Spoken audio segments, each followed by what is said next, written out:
Hi hello. അപ്പോൾ ഇന്നത്തെ food എന്താണെന്ന് നോക്കിയാലോ. അപ്പോൾ ആദ്യം തന്നെ ഞാൻ കുക്കർ അടുപ്പിൽ വെച്ചിട്ടുണ്ട്, ഗ്യാസും കത്തിച്ചിട്ടുണ്ട് കേട്ടോ.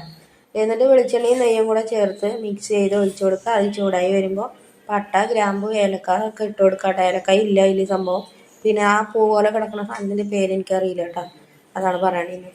അതുണ്ടെങ്കിൽ അതോടെ ചേർത്ത് കൊടുക്കുക. എന്നിട്ട് ഒരു വലിയ സവാള കുനുകുനാ മുറിച്ചത് കൂടെ ചേർത്ത് നന്നായി ഇളക്കി ബ്രൗൺ സൈഡ് വരെ ഒന്ന് വഴറ്റിയെടുക്കുക കേട്ടോ. അപ്പം ഇന്ന് ഉണ്ടാക്കാൻ പോകുന്നത് തേങ്ങാച്ചോറാണ്. അപ്പോൾ അതിനുള്ള പരിപാടിയാണ് കേട്ടോ.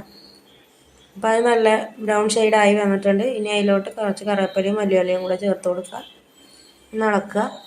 പിന്നെ ചേർക്കേണ്ടത് വെള്ളമാണ്. അപ്പോൾ ഞാൻ വെള്ളം ഈ ഗ്ലാസ് അരിക്കാണ്, ഈ ഗ്ലാസ്സിലാണ് ഞാൻ അരി എടുക്കുന്നത്. അപ്പോൾ ആ ഗ്ലാസ് അളന്നിട്ടാണ് ഞാൻ വെള്ളം ഒഴിക്കുന്നത് കേട്ടോ. അപ്പോൾ 2 ഗ്ലാസ് അരിക്ക് 4 ഗ്ലാസ് വെള്ളം എന്ന അളവിലാണ് ഞാൻ ചേർത്തത്. പിന്നെ ലേശം ഉപ്പും മഞ്ഞൾപ്പൊടിയും കൂടി ഇട്ടൊന്ന് ഇളക്കിയെടുക്കുക. പിന്നെ ചേർക്കുന്നത് തേങ്ങയാണ്.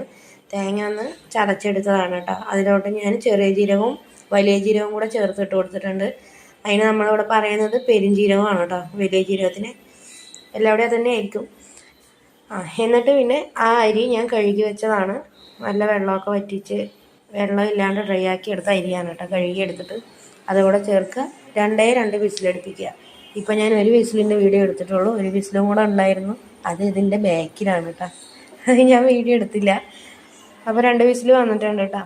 പിന്നെ വിസിലൊക്കെ വന്നതിന് ശേഷം എയർ പോകുന്നവരെയൊക്കെ ഒന്ന് വെയിറ്റ് ചെയ്യാം. എയർ പോയി കഴിഞ്ഞ് പിന്നെ ഒന്ന് എയർ പൊക്കി വിടണം കേട്ടോ. അല്ലെങ്കിൽ എയർ ഉണ്ടെങ്കിൽ പെട്ടെന്ന് ഇങ്ങനെ തുറന്ന് വരും. എന്നിട്ട് തുറന്ന് നോക്കിയാൽ നമ്മുടെ ചോറിന് വെള്ളമൊക്കെ വറ്റി നല്ല അടിപൊളിയായിട്ട് തേങ്ങാച്ചോറ് റെഡിയായി വന്നിട്ടുണ്ട് കേട്ടോ.